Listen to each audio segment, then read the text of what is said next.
السلام عليكم ورحمة الله والصلاة والسلام على رسول الله. اللهم صل على سيدنا محمد وعلى آله وصحبه أجمعين. ازيكم؟ يا رب تكونوا بخير وانتوا بتشوفوا الفيديو بتاع النهاردة. هنعمل النهاردة مهلبية اليقطين أو مهلبية قرع العسل. لو كنتوا أول مرة تشوفوا قناتي ما تنسوش تعملوا لي لايك واشتراك وتفعيل الجرس ليصلكم كل جديد.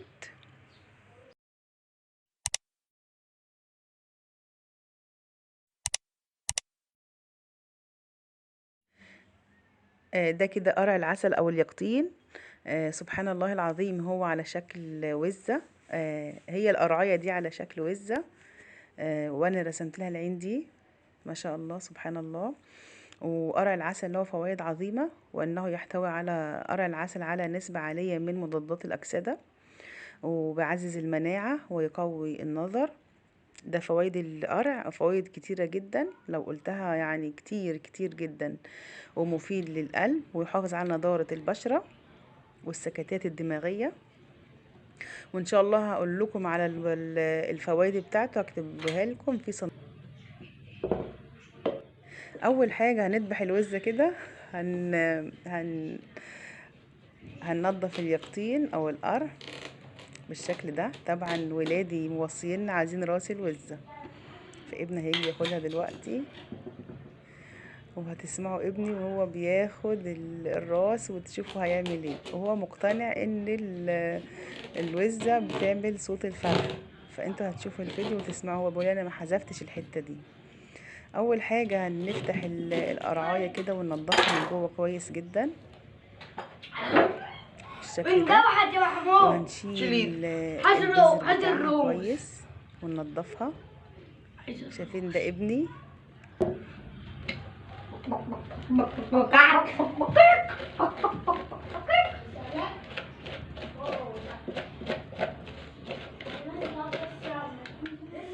سمعتوا طبعا ابني وهو بيعمل صوت الفرخة بدل صوت الوزة. هو مقتنع ان اللي كده الوزة بتعمل صوت الفرخة. عامة خلينا في موضوعنا. ان خلاص كده انا نضفت اليقطين كويس جدا وشلت البذور بتاعته، وبعد كده هقشره بالشكل ده. القشرة بتاعته بتبقى جامدة شوية، فخلي بالك وانتي بتقشريه. لازم السكينة تبقى حامية. هنضفه كويس بالشكل ده.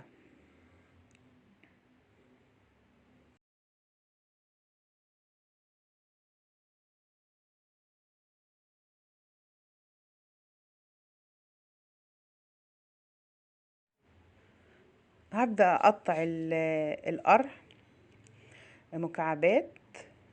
هنا خلاص انا بعد ما قطعت القرع دولت 2 كيلو قرع من غير قشور ومن غير بذر. على كل كيلو قرع لحم بس كيلو عفوا كوباية سكر. يعني هنا انا هحط هنا 2 كوب سكر على 2 كيلو. تمام. لو بتحبيها بقى مسكرة مش مسكرة، يعني بتحاول براحتك. بتقللي السكر وتزوديه على حسب راحتك وحسب مزاجك وحسب ما انت بتاكلي. هبدأ اقلبهم كويس جدا بالشكل ده. هسيبهم حوالي نص ساعة وبعد كده ارفعهم على النار. في النص ساعة دي اليقطين بينزل مية، علشان لما تحطيه على النار ما تحطيش مية عليه، ما تحطيش مية خالص. هو كده اوريدي بينزل المية بتاعته بالشكل ده. دي كده بعد ما حطيته على النار. شايفين المية نزل مية قد ايه؟ هو بيتسلق من غير مية، بيستوي في المية بتاعته بالشكل ده. ما شاء الله. هسيبه كده يكمل السوا بتاعه على نار متوسطة. ما تعليش النار عليه عشان ما تحرقش. كده خلاص.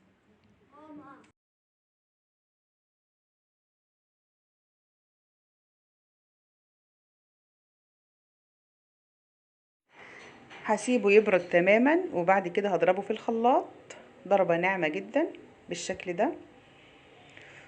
وانا هنا شلت حوالي طبق صغير من اليقطين المسلوق بس عشان هحطه تحت المهلبية. احنا بنحب ناكل المهلبية ويكون فيها يقطين مسلوق، على حسب راحتك ممكن تضربيه كله وما تسيبيش طبق يقطين مسلوق. هنا هضيف لترين من الحليب على القرع، وهقلبهم كويس جدا. انا هنا ما هحط السكر تاني، انا اكتفيت بالسكر اللي حطيته في القرع في الاول. بعد كده هقلبهم كويس جدا وارفعهم على النار.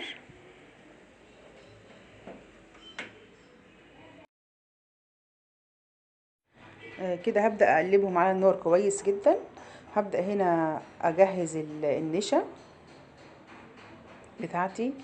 هنا حليب بارد بارد تماما، هحط فيه حوالي يعني لكل لتر حليب بتحطي له حوالي 4 أو 5 معالق نشا، على حسب الكمية اللي حضرتك عاملاها. عايزة تحطي بتزودي على حسب الكمية، لترين 3. النشا خلاص 5 معالق على كل لتر أو 4، لو على حسب ما تحبيها سميكة أو خفيفة. هنا أنا حطيت معلقة فانيليا صغيرة، بنقلبها بالشكل ده، بنقلبها كويس جدا. بعد كده هروح على النار. كده خلاص اليقطين هيبدأ يفور معايا، او اللبن هيبدأ يفور معايا. هنزل على طول بالنشا مع التقليب المستمر. لازم نقلب على طول بأي مضرب او اي حاجة موجودة عندك.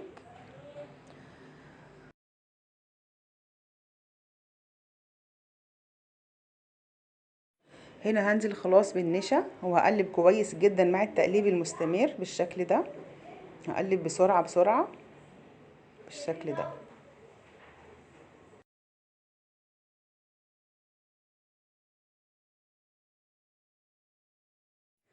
هنا خلاص السمك بتاعها كويس جدا، تقل معانا ما شاء الله. هيبقى معانا السمك حسب ما تحبي. هنا جوز الهند انا بحمرها على حسب ما تحبي برضو. خلاص كده هبدأ اغرف المهلبية. هنا خلاص هحط هنا قرع مسلوق. دي برضو على حسب راحتك، عايزة تخلطيه كله مش حابة الخطوة دي ما تعملهاش، بس انا بحبها.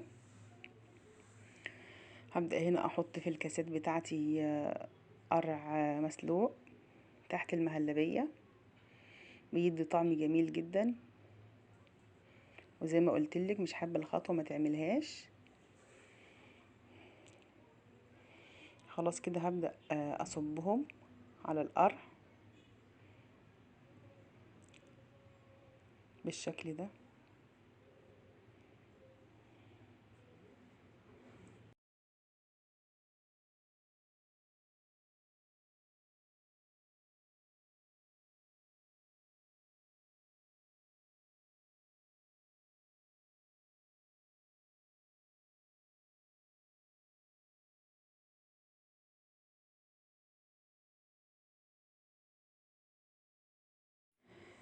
هصبهم كلهم بالشكل ده.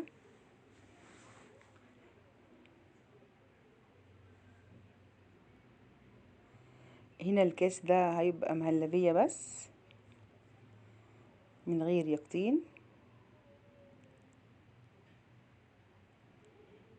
ما شاء الله جميلة جدا وريحتها تحفة. هبدأ بقى ازوقهم على حسب ما تحبي. عايزة تاكليهم كده خلاص، اي مكسرات موجودة عندك هتزوقي بيها.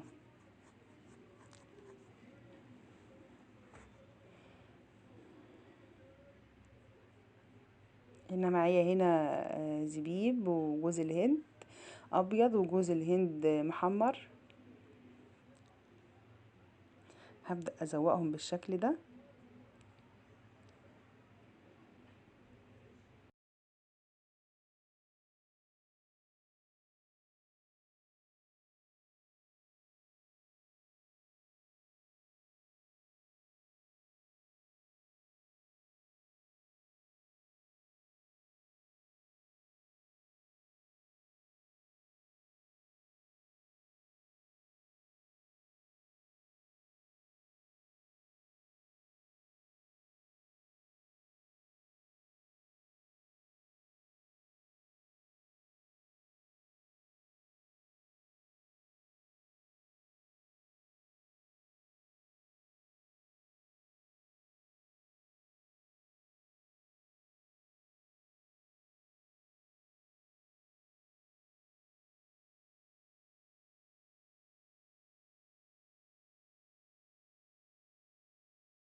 كده خلاص. خلصت التزويق خلاص. يا رب يكون التزويق عجبكم، ولو مش عايزاه من غير تزويق خالص بيبقى جميل برضو. ما شاء الله. يا رب الوصفة تعجبكم. ما شاء الله شكله تحفة، وطعمه كان تحفة بجد. والقرع المسلوق تحت المهلبية مدي شكل جمالي للكاس. ما شاء الله جميل جدا. يا ريت تجربوا الوصفة وقولوا لي رأيكم في التعليقات. ولو كنتوا أول مرة تشوفوا قناتي ما تنسوش اللايك والتعليق واشتراك في القناة، وانتظروني في فيديو آخر. والسلام عليكم ورحمة الله وبركاته.